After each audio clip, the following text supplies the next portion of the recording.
बिहार में कहावत है, अपन मामू मरमर गेल पर मामू मामू भेल। इस देश में समस्या है कि विकसित भारत 2047 कैसे बनेगा, देश का विकास कैसे होगा। माननीय प्रधानमंत्री जी उसी के लिए पूरे देश को मिशन मोड में ले जा रहे हैं।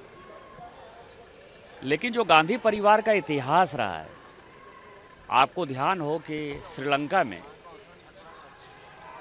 लड़ाई चल रही थी, गृह युद्ध चल रहा था, उसमें भारतीय सेना को जबरदस्ती राजीव गांधी लेके चले गए और उसका नतीजा ये हुआ कि विदेश में पहली बार हमारे देश के प्रधानमंत्री के ऊपर वहां के सैनिकों ने हमला किया। राहुल गांधी के पूरे साल 2 साल के जो वक्तव्य हैं उसको सुनिए, जो माननीय गृह मंत्री जी कह रहे थे, जो विदेशों में जाकर उन्होंने कहे।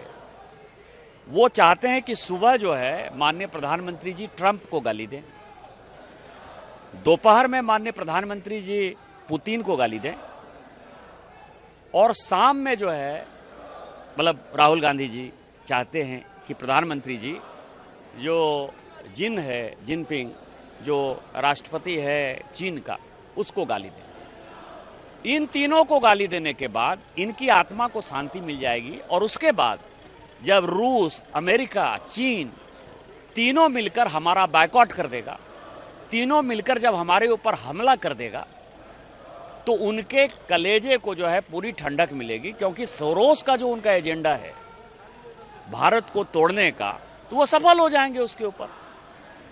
आप ये समझिए कि संयुक्त राष्ट्र संघ में भारत का योगदान केवल 1.63, मेरे बात को गौर करिएगा, केवल 1.5% पैसा हम देते हैं।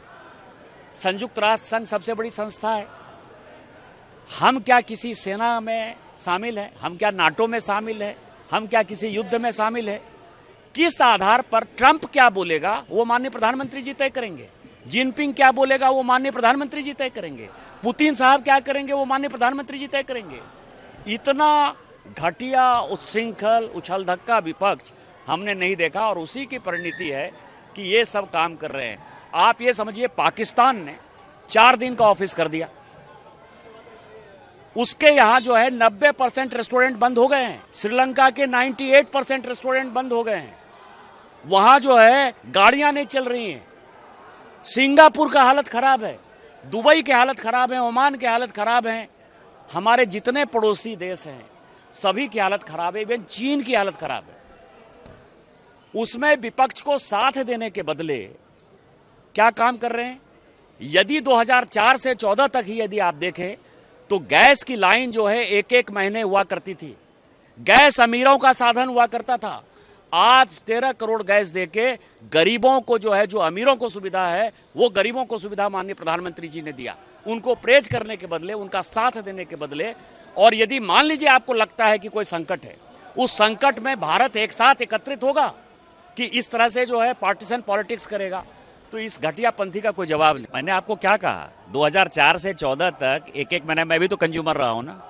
मेरे गांव में तो मेरे माताजी के पास गैस नहीं था। ये तो जब फ्री हुआ गैस, तो गांव में मेरे माताजी को छोड़िए, मेरे गांव में कोई ऐसा आदमी नहीं है जिसको कि गैस कनेक्शन नहीं है। गैस चूल्हा कनेक्शन किसने दिया? माताओं को किसने कनेक्शन दिया? आपने तो अमीरों का साधन बना दिया था। तो इसके बारे में क्या बात करना। मैं ये हमेशा समझता हूं कि भारत को तोड़ने की जो एक साजिश है उसमें राहुल गांधी शामिल है।